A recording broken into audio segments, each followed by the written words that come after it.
পবিত্র কাবা ঘরের চাবিরক্ষক ডক্টর শেখ সালেহ আল শাইবা মারা গেছেন। তিনি সাহাবী ওসমান ইবনে তালহার ১০৯তম উত্তরসূরি এবং কাবার চাবিরক্ষক ছিলেন। শনিবার হারমাইন শরীফাইন নিজেদের ভেরিফাইড এক্সে সাবেক টুইটার এক বার্তায় মৃত্যুর বিষয়টি নিশ্চিত করেছে। তার মৃত্যুর পর আলোচিত ইসলামিক বক্তা ডক্টর মিজানুর রহমান আজহারি তার ভেরিফাইড ফেসবুক পেজে লিখেছেন, শেখ সালেহ আল শাইবা আল্লাহর জিম্মায়। তিনি ছিলেন সাহাবী ওসমান ইবনে তালহা রাদিয়াল্লাহু আনহা এর ১০৯তম বংশধর। মক্কা বিজয়ের পর রাসূল সাল্লাল্লাহু আলাইহি ওয়াসাল্লাম বাইতুল্লাহর চাবি সংরক্ষণের দায়িত্ব যে বংশের উপর বহাল থাকার প্রতিশ্রুতি দিয়েছিলেন, তিনি ওই গোত্রেরই উত্তরাধিকারী।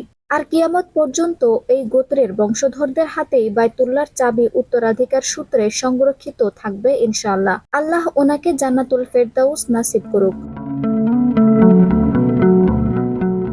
শনিবার হারমাইন শরীফাইন পোস্টে বলা হয়েছে, ডক্টর শেখ সালেহ আল শাইবা ওসমান ইবনে তালহা রাদিয়াল্লাহু আনহুর বংশধর ছিলেন এবং কাবা ঘরের ১০৯তম অভিভাবক ছিলেন। ফজরের নামাজ শেষে বাইতুল্লাহ তার জানাজা অনুষ্ঠিত হয়। পরে মক্কার জান্নাতুল মুআল্লায় তাকে দাফন করা হয়। ২০১৩ সালে তার চাচা আব্দুল কাদের তোহা আল শাইবি মারা গেলে কাবা ঘরের চাবিরক্ষক হন তিনি। মক্কা বিজয়ের দিন রাসূল সাল্লাল্লাহু আলাইহি ওয়াসাল্লাম নিজে শাইবা গোত্রের ওসমান ইবনে তালহা রাদিয়াল্লাহু আনহুর কাছে চাবি হস্তান্তর করে তাকে সম্মানিত করেন।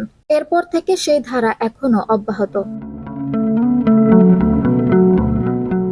ওসমান ইবনে তালহা রাদিয়াল্লাহু আনহুর বংশধরগণ পর্যায়ক্রমে পবিত্র কাবা ঘরের চাবি বহন করে আসছেন। তারাই কাবার দরজা খুলে দেন।